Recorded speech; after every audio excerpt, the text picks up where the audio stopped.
give a big round of applause to Connie and Laura. Hi, everybody.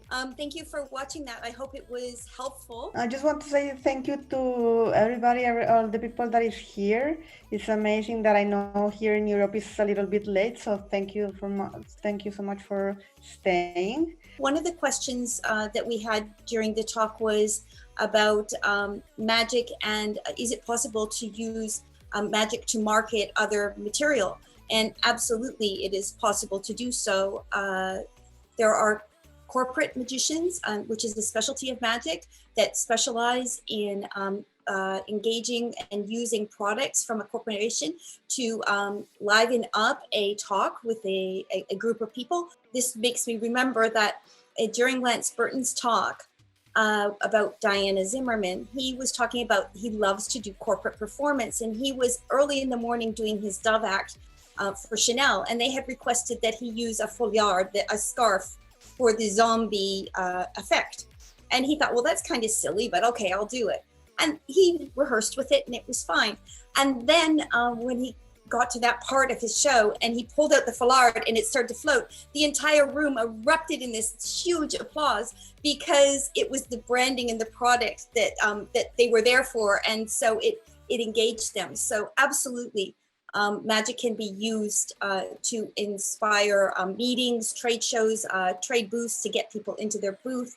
It's an excellent way to engage people. I know we've done and we've said it a lot of times, but please subscribe to the channel. It's very important for us. Please hit that notifications bell and subscribe. We would very much appreciate it. Let's see, how do we go about getting a good video?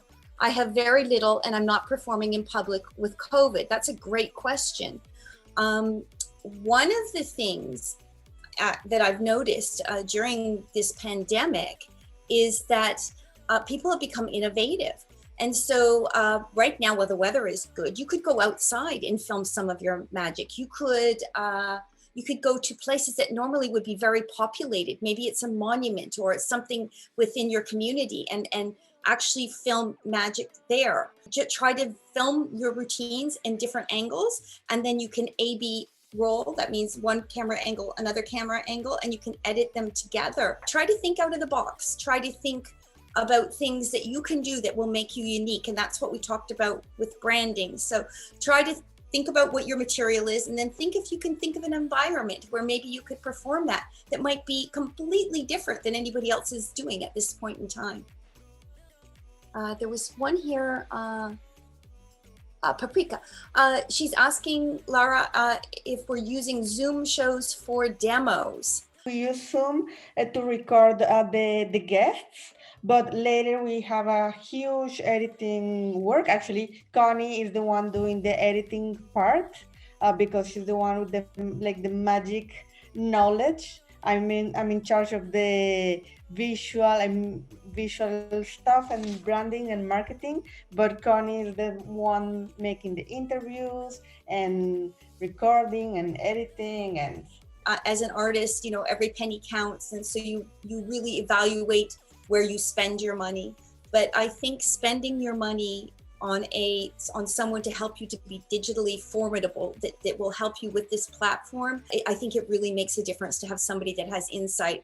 The images and the branding and the graphics and the marketing insight that Lara brings to the table, I just don't have that awareness, and it would be impossible for me to do my job and also do her job. So I think if you have the potential or the possibility to have help, you're as strong as your team.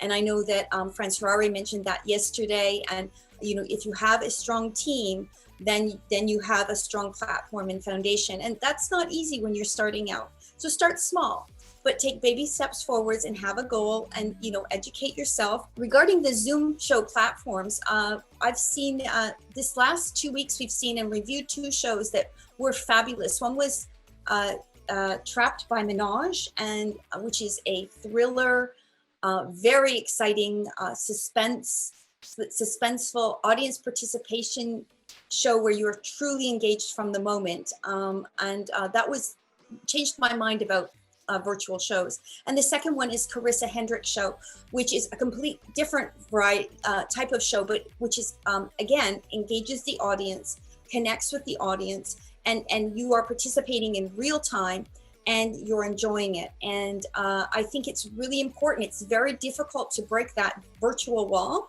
but both of those shows have proven that it's possible. Breaking the virtual wall is like breaking the fourth wall in acting. Yes, it is. That's an absolute true point. And even before this COVID-19 lockdown, as performers, it was becoming more and more difficult because people have a very short attention span. They're on their phones 24/7. They're scanning. They want instant reactions and instant time. And they're not particularly patient for a setup and for a story. So engaging the audience and drawing them in, it's as difficult in a virtual show as it was, in my opinion, with a live show, because our audiences have changed. It was quite a learning curve to put this YouTube channel together. And I hope that these small points are beneficial to you, and that perhaps it'll help you with your magic and promoting yourself. It's been thrilling for Laura and I to work on this project because it really started as something that we thought we'd just have a few, maybe 5 people, and it's just grown into a giant mountain of interviews and insight, and each guest has a different story and each story is unique. How do you start digital, online and YouTube things? Do you register with YouTube, etc., or pay a company that has cameras? How do you start? You just need the motivation. I think that's the first thing you need. If you want to do it, just go and do it. YouTube is free, so you only need to put up your channel, and as we said before in the video, you just need to think about having valuable content and inspiring content, and then plan everything. We already gave the basic tips that you need. We started in a professional way, but we started small. We started with the YouTube channel only and the Facebook page, and we focused on that. We focused on growing. We focused in like organizing and putting everything in place. And after we started growing to Instagram, to LinkedIn, and to other platforms, Vanish Magazine, and then all these amazing things that have happened because of the channel. So don't stress too much about professional cameras or buying a super video software. Just start by your own, doing the things that you like, that you're passionate about, and that people might be interested in, and go for it. And later you will grow. So don't worry about that.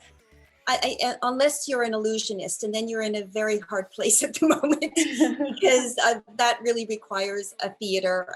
Start working on your solo stage magic skills, and start working on your audience participation, and start working on your close-up skills.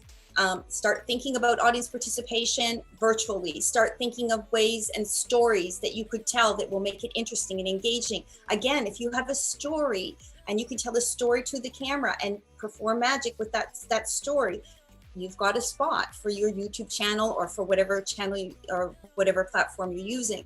So, and really from your phone, you can do remarkable things. I started on iMovie, and I was very fortunate. One of the people I was working with in the production team was a director for National Geographic. She saw my edits on iMovie and said, "You need to take Final Cut Pro classes. You actually have an eye." And I think a lot of entertainers have an eye because we have musicality, and we also see things visually. Do some research. It's amazing what's out there. Be wise, read and listen, and then see what applies to you and what could help you. Paprika asked me what software I'm using. I'm using Final Cut Pro. I've been using it for over 10 years. Now it's Final Cut Pro X or 10. Laura, I think you use Adobe, don't you? Yes, I use all the Adobe suite.